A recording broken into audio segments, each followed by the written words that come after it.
শোনো শোনো কানিস ফাতেমার কথা, শোনো শোনো কানিস ফাতেমার কথা, ভালো মেয়ে কানিস ফাতেমার কথা, কানিস ফাতেমা, কানিস ফাতেমা।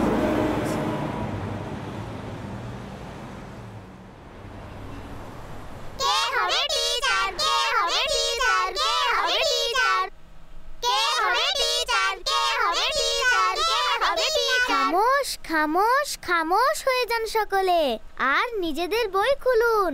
আজ আমি আপনাদেরকে বাংলা গ্রামার পড়াবো। আপনি পড়াবেন? না ভাই না, আপনি তো আমাদের সব খেলাই নষ্ট করে দিয়েছেন। আমরা তো এখানে টস করছিলাম আর আপনি এসেই রায় শুনিয়ে দিয়েছেন। কি টস? জি জি, আমরা টস করছিলাম। আর আপনি কি জানেন টিচারের মাঝে কি কি স্পেশালিটিস থাকতে হবে? টিচারকে সফট স্পোকিং হতে হবে, ট্যালেন্টেড হতে হবে, আর নিজের সাবজেক্টে এক্সপার্ট হতে হবে। তো এই সব স্পেশালিটিস কি আছে আপনার মাঝে? এর মানে কি? আপনার এসব বলার উদ্দেশ্য কি? আমার উদ্দেশ্য তো পজিটিভ। আপনি আপনার উদ্দেশ্য চেক করুন। না, আপনি নেগেটিভ বলছেন। আমি তো পজিটিভই বলছি।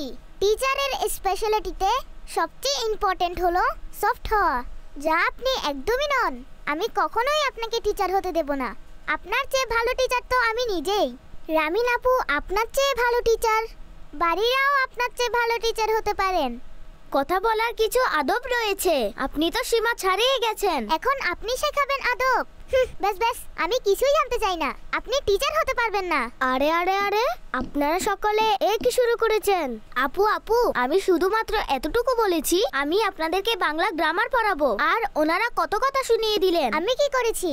আমরা তো কে হবে টিচার এর জন্য টস করছিলাম। তিনি এসেই আমাদের সব খেলা নষ্ট করে দিলেন। তিনি বললেন আমি পড়াবো, এরপর রাগ করে আমিও কিছু কথা শুনিয়ে দিলাম। এটি কেমন কথা? কাউকে নিজের চেয়ে ছোট মনে করা উচিত নয়। এক বুজুর্গ বলেন, কাউকে নিজের চেয়ে ছোট মনে করে তার ভুলগুলোকে প্রকাশ করা, তাকে উপহাস করা, তাকে ব্যঙ্গ করা, তার উপর হাসা অথবা তাকে খারাপ খারাপ নামে ডাকার ব্যাপারে আমাদের ইসলাম ধর্মে নিষেধ করা হয়েছে। এই সকল কাজ থেকে তাওবা করা আবশ্যক। আর যেভাবে আপনি কথা বলছিলেন আল্লাহ তওবা আল্লাহ তওবা, হয়তো রাইকা মনে কষ্ট পেয়েছেন, আর সবার সামনে যদি মনে কষ্ট দিয়ে থাকেন তাহলে ক্ষমাও সবার সামনে চাইতে হবে। আমি কেন রাইকার কাছে ক্ষমা চাইবো? ক্ষমা চাইতে আমার ইগোতে লাগে। আস্তাগফিরুল্লাহ আস্তাগফিরুল্লাহ। আরে বা, এটি খুব খারাপ কথা। কোনো বিষয়কে নিজের আমিত্বের কারণ বানানো ভালো নয়, বরং এমন পরিস্থিতিতে তাড়াতাড়ি নিজের ভুল স্বীকার করা উচিত। সরি রাইকা, আমি যা কিছু করেছি তার জন্য ক্ষমা করে দিন। জি, সবাই একে অপরের নিকট ক্ষমা চেয়ে নিন আর নিজের মনকে পরিষ্কার রাখুন। শোনো শোনো কানিস ফাতেমার কথা। সরি আপু, আপনি আমাকে নয় ওদেরকে সরি বলুন। আমার ভুল হয়ে গেছে, সরি। মাশাআল্লাহ, দেখুন কত সুন্দর লাগছে। দুইজনেই তাদের ভুল মেনে নিয়েছেন। আল্লাহ পাক আমাদের সবার উপর রাজি থাকুন। আর দেখুন, যাই হোক না কেন আমাদের রাগ করা উচিত নয়। আল্লাহ পাক কুরআন মাজিদে ইরশাদ করেন, ওয়াল কাযমিনাল গায়য, আর রাগ সংবরণকারীগণ আল্লাহর প্রিয় বান্দা। আর হ্যাঁ, রইল টিচারের বিষয়টি। যে সবচেয়ে বেশি ট্যালেন্টেড সেই হবে টিচার।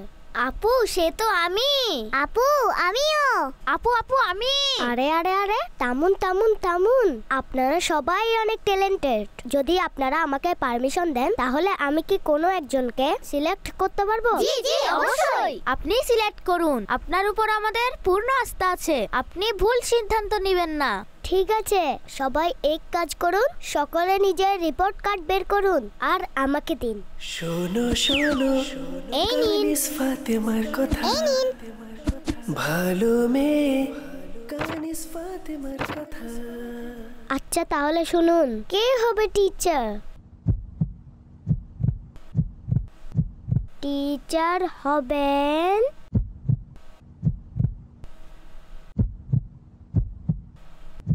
বারিরা। কি বারিরা? বারিরা কি? বারিরা? আমি আমি আমি আমি জাযাকিল্লাহ আপু। এবার তো আমরা টিচার হতে পারলাম না, নেক্সট টাইম দেখে নেব বারিরাকে। আপনি দেখেছেন বাড়িরাকে? সে কেমন যেন অদ্ভুত। জি জি, সে তো পোশাকও সুন্দরভাবে পরতে জানে না। আমি তো একদমই পছন্দ করি না।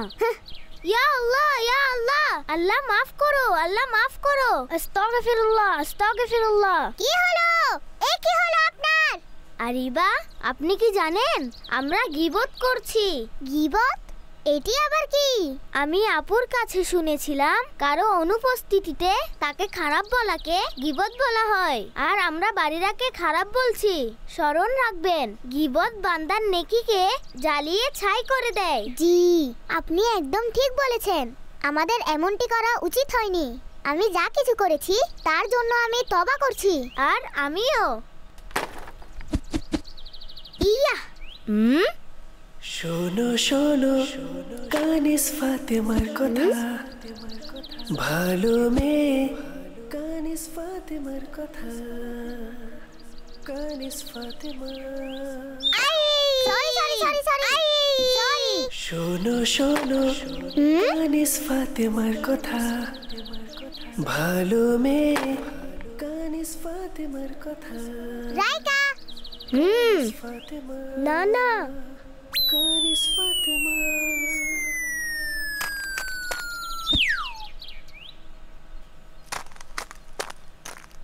কি পড়াবে? কি পড়াবো? কি পড়াবো? কি পড়াবো? আজ আপনাদের শেখাবো খাবার রান্না করার নিয়ম। আরে ভাই, এ কি পড়াচ্ছেন? স্কুলে কি এগুলো পড়ানো হয়? আমি টিচার, আমি বলবো কি পড়াবো। না ভাই, আমি এটি অ্যাকসেপ্টই করি না। কোন স্কুলে খাবার রান্না করা শেখানো হয়? স্কুলে শেখানো হয় না? তাতে কি হয়েছে? আমরা শিখতে তো পারি। আমাকে তো আমার মা শেখান, আমি বাড়িরার কাছে কেন শিখবো? ভাই, আমার তো কিছুই বুঝে আসছে না। আমি তো বাড়িরার কাছে পড়তেই চাই না, এটাই ফাইনাল। আরে তারা যদি রান্না বান্না শিখতে না চায় তাহলে অন্য কোনো সাবজেক্ট পড়ান। ওহো, এখন আবার অন্য সাবজেক্ট? এই সব কিছু আপুই করেছেন। এখন এমন সময় আসলো যে বাড়িরার কাছে পড়তে হবে। আমি তো শুরু থেকেই তাকে অ্যাকসেপ্ট করিনি। আপনারা কি ফুসুর ফুসুর করছেন? প্রিয় নবী সাল্লাল্লাহু আলাইহি ওয়াসাল্লাম ইরশাদ করেছেন, যখন তোমরা 3 জন হবে তখন তৃতীয় জনকে বাদ দিয়ে 2 জন লুকিয়ে লুকিয়ে কথা বলবেন না, যতক্ষণ না মজলিসে অনেক লোক চলে আসে। তা এই কারণে যে ওই তৃতীয় ব্যক্তি তার মনে কষ্ট পাবে। আর আরিবা, আমি আপনার কথা শুনেছি, আপনারা দুজন বাড়িরাকে মন থেকে গ্রহণ করেননি। আপু, বাড়িরা আমার কাজিন না, আমি তো তার ব্যাপারে জানি। যদি আপনি বাড়িরাকে অ্যাকসেপ্টই না করেন তাহলে আমাকে ওই সময় বলে দিতেন। এটি কেমন কথা? আপনি তো 2 রকম কথা বলছেন। সিলেকশনের সময় মেনে নিয়েছেন আর এখন আপনি মেনে নিচ্ছেন না। আমাদের প্রিয় নবী সাল্লাল্লাহু আলাইহি ওয়াসাল্লাম ইরশাদ করেছেন, কিয়ামতের দিন তোমরা আল্লাহর বান্দাদের মধ্যে সবচেয়ে নিকৃষ্ট ওই ব্যক্তিকে দেখবে যার 2টি চেহারা রয়েছে, যে এখানে একরকম বলে আর ওখানে বলে অন্যরকম। তাই আপনাদের দুজনের এমনটি করা একেবারে উচিত হয়নি। মনের মধ্যে যে কথাই থাকুক তা মানুষকে তাড়াতাড়ি বলে দেওয়া উচিত। মনের মধ্যে কথা রেখে দেওয়ার ফলে রিলেশনশিপ খারাপ হয়। বেশ আপু, সামান্য ভুল হয়ে গেছে, আপনাকে ওই সময় বলে দেওয়া উচিত ছিল। জি জি, আগামীতে এমনটি করব না।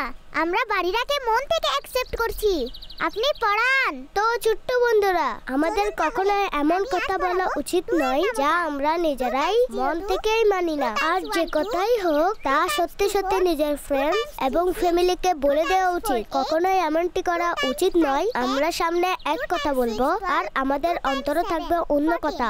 চলুন রাইকা, এখন আপনি শোনান। 2 এর নামতা তো আমি পরেই শোনাবো, কিন্তু প্রথমে এই বিষয়ে বলছি যে আমরা আজকের এই এপিসোডে কি শিখেছি। আমরা শিখেছি যে আমাদেরকে হিংসা, গীবত এবং চুগলখড়ি থেকে নিজেকেও বাঁচাতে হবে এবং নিজের ফ্রেন্ডসকেও এই ব্যাপারে অবহিত করতে হবে। আরে আরে থামুন, আপনারা এই চ্যানেলকে সাবস্ক্রাইব কেন করছেন না? 90% শিশু সাবস্ক্রাইব করা ব্যতীত আমাদের ভিডিও দেখে থাকেন। তাই প্লিজ এই চ্যানেলকে সাবস্ক্রাইব করুন আর বেল আইকন চাপতে ভুলবেন না, কেননা বেল আইকন চাপার ফলে আমাদের ভিডিওর নোটিফিকেশন আপনার নিকট পৌঁছাতে পারবো। শোনো শোনো কানিস ফাতেমার কথা, ভালো মেয়ে কানিস ফাতেমার কথা।